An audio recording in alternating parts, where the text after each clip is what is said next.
Okay, so my first ever Patreon requested a video from me talking about a film I'm passionate about. His name is Dylan, and even though he has to pay to be my friend, he's been a great and supportive friend, and he's brilliant. But for this video, there was a couple of options for me to go down. Talk about La La Land, which inspired my love for filmmaking. Talk about Inside Llewyn Davis, which is probably the most relatable film, at least to me. I'm really sad. Or talk about a Sam Raimi film, because he's the only filmmaker. Here's the thing. The Evil Dead isn't the best Sam Raimi movie. It isn't even the best Evil Dead movie. Like, if I had to recommend an Evil Dead movie, I'd recommend Evil Dead 2. Because it's like the first one, but better.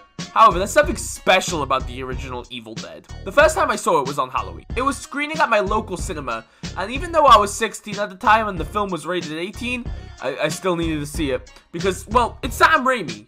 So, I booked tickets for the movie. I get them for free because I essentially have Movie Pass, but it's called Cineworld Unlimited. I don't know, Google it. I printed the tickets off at the kiosk at the theater, but I needed a way to get past the guy at the front. So I bought tickets for A Star Is Born. I couldn't get them for free because it ran into the screening for Evil Dead. And me and my friend went into A Star Is Born. The plan was we stay there for 30 minutes. Once it's been 30 minutes, I leave to go to the bathroom to make sure no employee is stalking the place. Once the coast is clear, I text my friend to tell him, so he walks into the screening for The Evil Dead and checks if there's nobody in there. And he texts me, and I walk in. So it hits 30 minutes. I leave the theater, go to the bathroom, text him. A couple of minutes go past then. He walks into the bathroom and tells me he couldn't be bothered to do the plan. So we walked into the screening and we saw The Evil Dead. That story was a lot better in my head. And seeing that movie on the big screen was amazing. It wasn't amazing hearing some jackasses constantly laughing because the special effects are bad or it's so cheesy.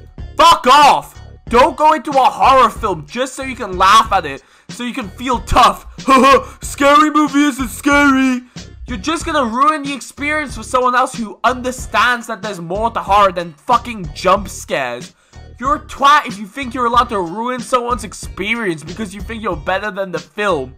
Evil Dead's effects were revolutionary for the time, especially considering it was fucking low budget.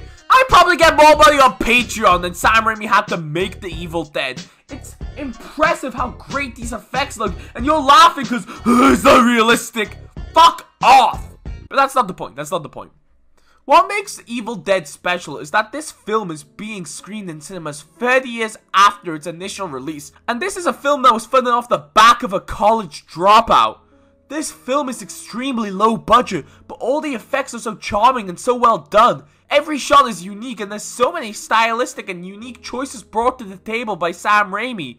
Sure, the remake looks like a pretty good horror flick, but I refuse to watch it because what makes the Evil Dead movies and this one special is that it isn't just some good horror flick. It's the creation of a passionate filmmaker who had nothing to make this film, but went out and created one of the best horror films ever. It's flawed, clearly fake, and its scares don't land sometimes, but somehow that only adds to the charm, and it doesn't take away from it. Sam Raimi and The Evil Dead should be an inspiration to every aspiring filmmaker.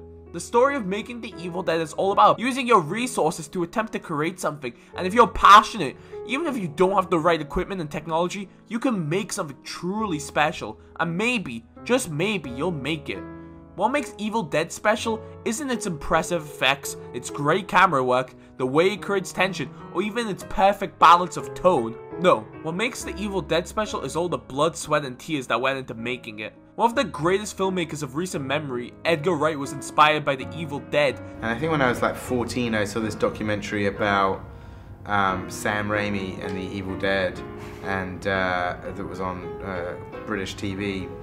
And hearing about his story and how he got started, that's what made me want to be a film director. Right. Filmmakers for generations will be inspired by the story of The Evil Dead, and it's a large source of inspiration for me. The reason people give a shit about The Evil Dead is the fact that Sam Raimi, this, again, 19, 20, whatever year old fucking college dropout, was like, I want to make a film, and it ended up becoming one of the biggest horror franchises of them all. That's what makes The Evil Dead special. Legend has it that it was written by the Dark One, Necronomicon Ex Mortis, roughly translated, Book of the dead. Surrounded by evil with the zombies, you see me bombing on. I'm resurrecting the dead with the Necronomicon. Trapped in the woods, reading the book of the dead. I turn my bitch into a